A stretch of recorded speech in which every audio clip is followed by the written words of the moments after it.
for our invocation, I have something here I'm going to read, but I would just like to ask God to open our minds and our hearts so that we can see ourselves clearer in the way we interact with each other as we pass through life.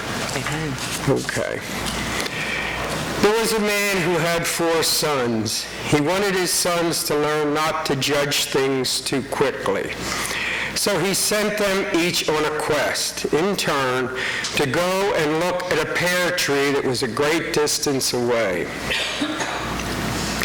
The first son went in the winter, the second son went in the spring, and the third son in the summer, and the youngest son in the fall. When they had all gone and come back, he called them together to describe what they had seen. The first son said that the tree was ugly, bent, and twisted. The second son said no, it was covered with green buds and full of promise. The third son disagreed. He said it was laden with blossoms that smelled so sweet and looked so beautiful. It was the most graceful thing he had ever seen. The last son disagreed with them all. He said it was ripe and drooping with fruit, full of life and fulfillment. The man then explained to his sons that they were all right, because they all had each seen only but one season in the tree's life. He told them that you cannot judge a tree or a person by only one season, and that the essence of who they are and the pleasure, joy, and love that comes from that life can only be measured at the end when all the seasons are up. If you give up when it's winter, you'll miss the promise of your spring, the beauty of your summer, and the fulfillment of your fall. Some encouragement. Don't let the pain of one season destroy the joy of all the rest. Don't judge life by one difficult season, and persevere through the difficult patches, and better times are sure to come sooner or later. Everybody sit down, please. Our Father. Our Father. Okay. Oh, I'm sorry. We're all singing Our Father now. Sorry.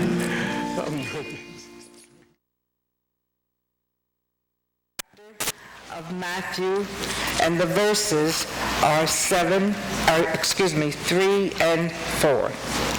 Why do you look at the... Right there, here. Why do you judge, or you too will be judged? For in the same way you judge others, you will be judged. And with the measure you use, it will be measured to you. Those are very profound words. Think about it when you judge someone else. Why do you look at the speck and sawdust in your brother's eye and pay no attention to the plank in your own eye? How can you say to your brother, let me take the speck out of your eye, when all the time there is a plank in your own eye? Look to yourself. You hypocrite. First take out the plank out of your own eye, and then you will clearly see to remove the speck from your brother's eye.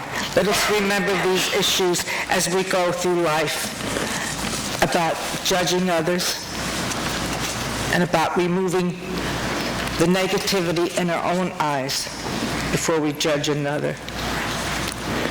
And now I will turn the service over to Bob. Thank you, Nancy.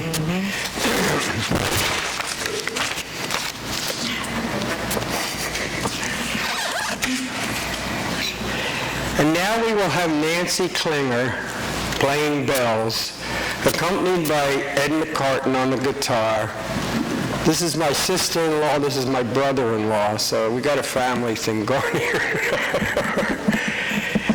Her first song will be When Morning Gilds the Skies. You changed it.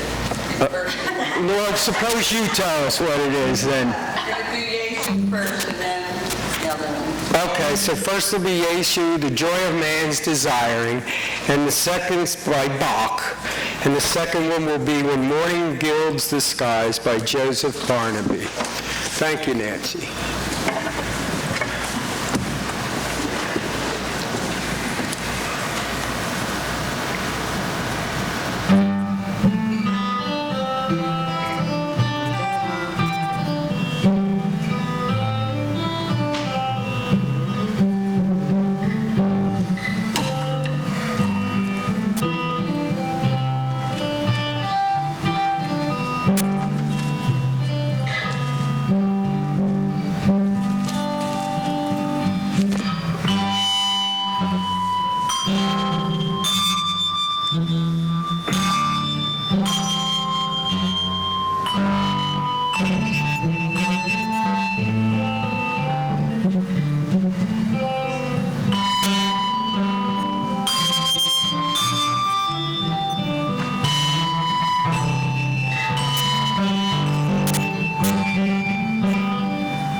Thank you very much, Nancy and Ed.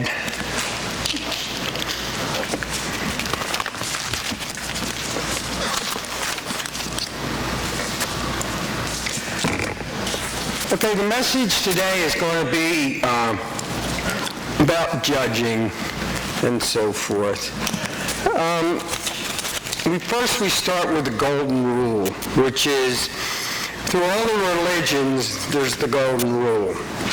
In Christianity, it says, all things whatsoever ye would that men should do to you, do ye even so to them. For this is the law of the prophets. In Judaism, it says, what is hateful to you, do not to your fellow men. That is the entire law. All the rest is commentary. In Buddhism, it says, hurt not others in a way that you yourself would find hurtful. Confucianism. Surely it is the maximum of loving kindness. Do not unto others that you would not have them do unto you. In Taoism, it's regard your neighbor's gain as your own gain, and your neighbor's loss as your own loss. In Islam, it's no one of you is a believer until he desires for his brother that which he desires for himself.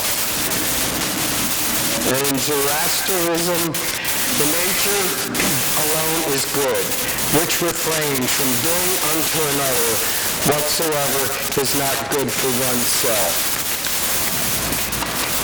Jesus taught us, like attracts like. We're told, as ye sow, so shall ye reap. The law of love is, love thy neighbor as thyself, love the Lord thy God with all thine heart, thine soul, and thine body. The law of love which is giving. Karma, unfinished business. What are we all doing here? Well, we're all here to work on this law of love in one form or another. Now, the scripture reading today was Matthew 7, 1 to 5. But if you go into Matthew 6 before that, when I read a verse, I like to go forward and backwards. Forward and then backwards from where the verse is to get a surrounding idea. And the idea there before in Matthew 6, Jesus is talking about the lilies of the field and how God takes care of them. So the message there is God will take care of you. And then when we go into Matthew and we go higher in chapter 7, we're told, ask and you will receive. Whatever you ask for, believing you will get. So in essence, I don't have to take from someone else. Because Jesus told us at one point you're provided for, and the other point he's saying, if you believe and ask, you're going to receive it. And in the middle of that is don't judge other people. So don't project onto others,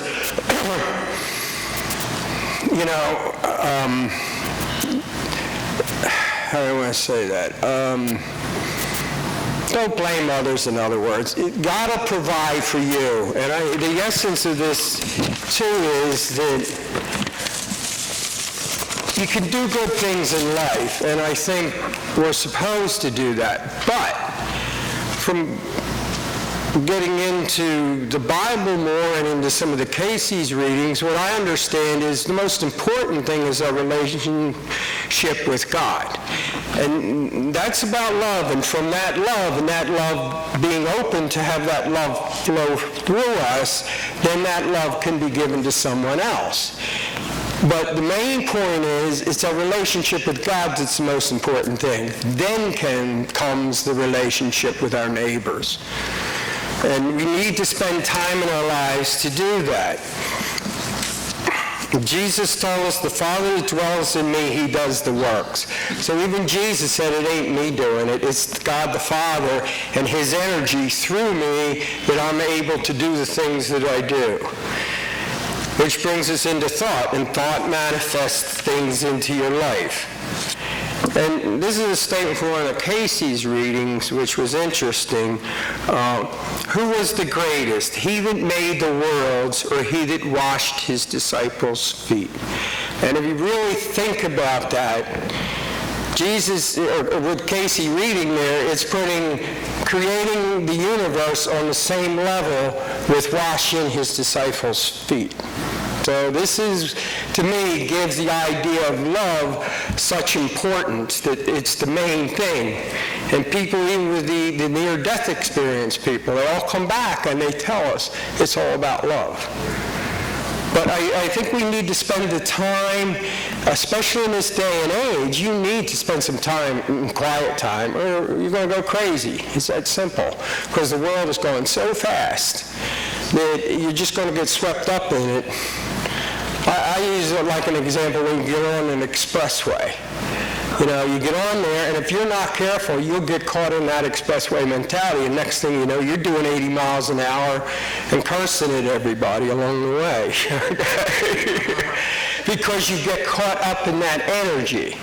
And that energy in the world is out there today. I mean, turn a TV on, everywhere you go, it's all about fear. So if you don't pull back and get connected to your source again, you are going to get swept up in that kind of energy.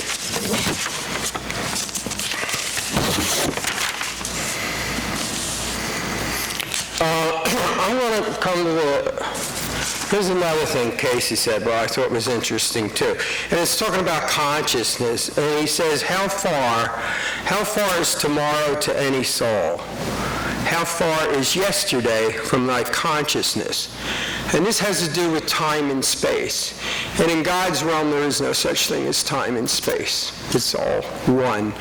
And I think time is here and is part of the earth, and time is given to us as it's actually a gift or a grace from God. And it's like if you looked at it, time is a blueprint that you have that you want to build something. Space would be the building that you want to build or the manifested building. And patience would be, relates to the purpose for which the building is going to be used. So we're giving time and space, and God has patience with us, where he gives us, if it's up to us, if it could take 1 or 1,000 lives to work our way back to the oneness. And every one of us on this planet, that is our main lesson here, is that we are trying to work our way back to the oneness of God. And we do it through people, and they come into our lives, and they are our teachers. So the lessons are kind of hard there. Let me go here first. For verily I say unto you, till heaven and earth pass away, one jot or one tittle, in no wise pass from the law till all is fulfilled. And he also, in Luke, he said, it is easier for heaven and earth to pass than one tittle of the law to fail. What he means, that's the law of karma he's talking about. Whatever's put out there is going to come back. It can come back in this lifetime, or it can go back in 10,000 lifetimes down the road, or 10 down the road. Whatever you put out, you have to rectify it back again, or balance it, to get back into the law of the oneness.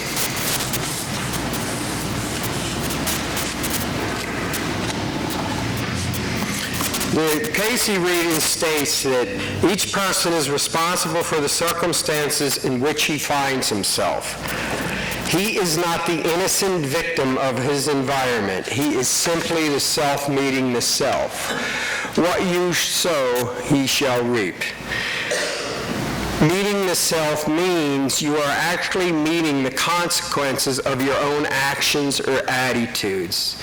Stop projecting it out onto others that they're making you feel or think or do something, because that's not really the way it is. Cause and effect to many are the same as karma. Karma is that brought over, while cause and effect may exist in one material existence, which karma means it can go into other lifetimes. Cause and effect can happen to you in this lifetime. You can do something and you can still meet the effect of it in this lifetime. So it doesn't have to take time.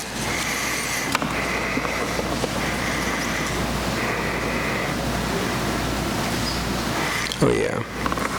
Also from the Casey readings indicates that the individuality of a person is the sum total of what the entity has done about the creative and ideal forces in its various experiences in the earth. The individuality changes as the entity acts, thinks, and feels in the present about its ideals, its experiences, and its opportunities. Which means the sun comes up every day, and every day can be a new beginning if you look at it that way. You're never stuck. You're never stuck unless you want to stay stuck.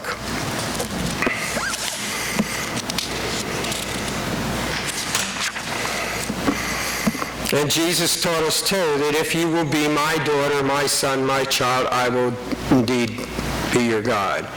This is an individual promise, which Jesus is saying that if you spend the time and sit and get in touch with me, I will be your God if you give me time to get in. That he's there and he's offering to come within us and to bring the peace and the love that God is all about. How are ye to know you are on the straight and narrow way? How? Thy God consciousness, thy soul either condemns, rejects, or falters before conditions that exist in the experience of the mental and material self. Mind is ever the builder. We must meet in the physical what we have done in the mental. So there's no accidents, okay? But actually, if you got into it, everything that's happening in your life right now is a sum total of your thoughts up to this point.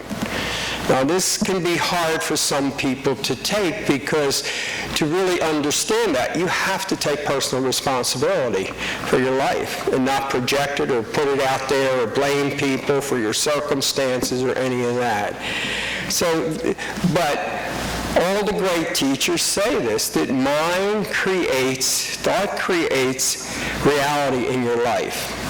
And even from what I understand of quantum physics now, it's coming down to that where scientists are actually finding out that just having the experimenter at the experiment changes the experiment. In other words, a human being's thought, if he has it within his head what he wants the outcome of something to be, it can influence the experiment he's doing.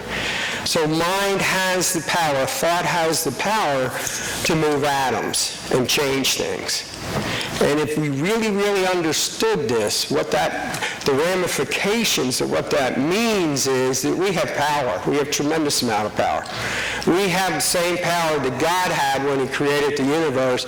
We are constantly, through our thoughts, creating our own universe and our lives each day. And more of the science is coming out to that. If ye would have mercy, be ye merciful. If ye would be faithful, show thyself by the acts that ye trust in him. This is from Casey's reading. Has ye put on the Christ, then in thy activity with thy neighbor, with thy brother, with thine of thy own house? Know ye within thyself. Hast thou met him in thy inner chamber and in thy own temple? Jesus also, this is another quote from the Bible, from the abundance of the heart does the mouth speak, and thoughts are deeds, and each builds to himself that which is to be the glorification or edification or resentment built in the self. Then act in the way in which befitting and response to yourself. In other words, act the way with other people the way you want to be, acted on from them. For each soul is meeting day by day self. Hence has been given, know thyself, in whom thou believest, not of earthly, not of material things, but mental and spiritual. Now with this putting and this judging with others, it's kind of rough in a way because it's like we have our own truth. I like to say there's the little T and the big T. And the big T is there's some universal truths. that are there. One of the universal physical truths is like gravity. As long as you're on the earth here, unless you're a very, very, very advanced soul, which you can overcome this, but for 99% of us, we can deny the existence of gravity, but if we jump out a window 10 stories up, we're going to splat. Okay? So this is a physical law. Okay? And there are other spiritual truths too. Well, the law of love is a prime example. Okay? But there's our little truths. And we tend to see that something from the Talmud was we don't see the world the way it is, we see the world the way we are. And we have a tendency to judge everything out there through that filter. Now the filter is, it could have been put there in your childhood, you could have brought it in with you. But we don't really see truth, we see it through our little truth. An example would be, let's take Jim and John. Jim asked John to borrow some money from him or something. Jim asked John. And John says, oh, he's selfish.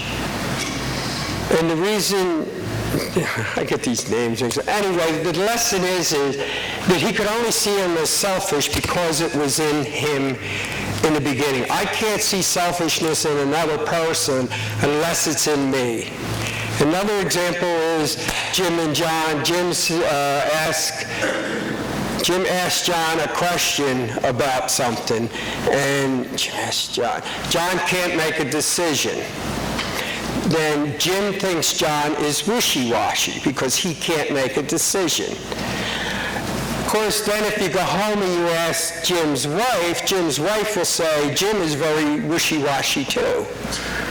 In other words, you don't see it in yourself, but you can see it in others. Now, the fact that you can see something in somebody else means that it's also within you. Otherwise, you would not be able to see it in other people. This is kind of called projection. So in essence, with judging others, we can be doing it all the time and not even realize it. I've had to work with this a lot in my life because I'm a Virgo, and us Virgos have boxes, and we like to label things, and everything fits in a little box. And thank God for astrology because it helped break me out of that pattern. But life is all gray in that respect. But realize this, that everybody comes into our life is our teacher in one form or the other. And if you get into the Casey material, he talks about the self meeting the self. He even says karma. There's a thing here he said that I thought was really interesting. Oh, I got that too. That karma isn't between people. Oh. Hold on a minute. Oh, that's the...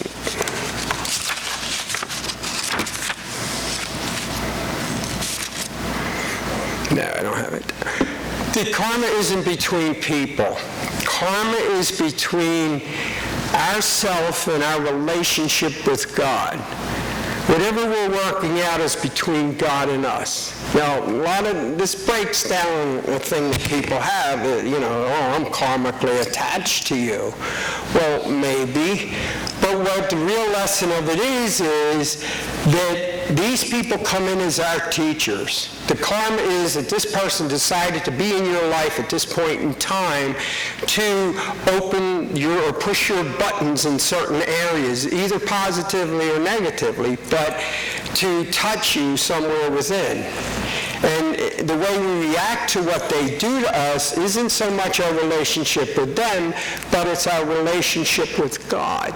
That's really, it's always us with God. It's not them out there. So, and in the same respect, this comes down to judging, where you don't judge others, okay? Because it has nothing to do with them. And that's what he was saying, before you see the speck in your brother's eye, get the darn beam out of your own eye.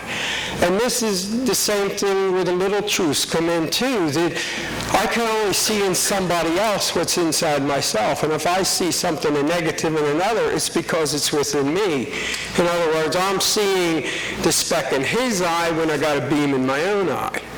And if you take this philosophy, you start really looking at the world completely different. That nobody's out there to hurt you, or to get you, to harm you, or anything. They are your teacher, is what it's really all about. And that before you even came into this earth, you agreed to be in here, to be in this scenario. Because these people would trigger things within you to help you learn the lesson that you came to learn, and the lesson is whatever is keeping you from being closer to God. That's the lesson for every one of us here. So the real lesson is we're all learning about love in one form or another. Sometimes it's loving ourselves, sometimes it's loving other people. But the reason I'm bringing this up is take the stuff off of other people and bring it back to ourselves, in other words. In other words, if something happens out there and it triggers something in me, why is it triggering this within me? Okay, what is it about that's going on out there that I react the way I do? And in other words, again, we could not see something in someone else if it isn't in ourselves somewhere else. So in essence, everybody comes into our life is our teacher, so we should bless them and say thank you. And this is where you also get into gratitude. You want things to change. Start being thankful for everything in your life. Do not put your mind on lack and the things that you don't have. Put your mind on what it is you want to happen, and you thank God for everything that's already there, and it will increase. But if you keep your mind on what you don't have, then you're into lack. Okay? Then you're asking, what's that saying? Where the mind goes, where energy flows, or energy flows where the mind goes. Wherever you're holding your thought. Remember, you are God.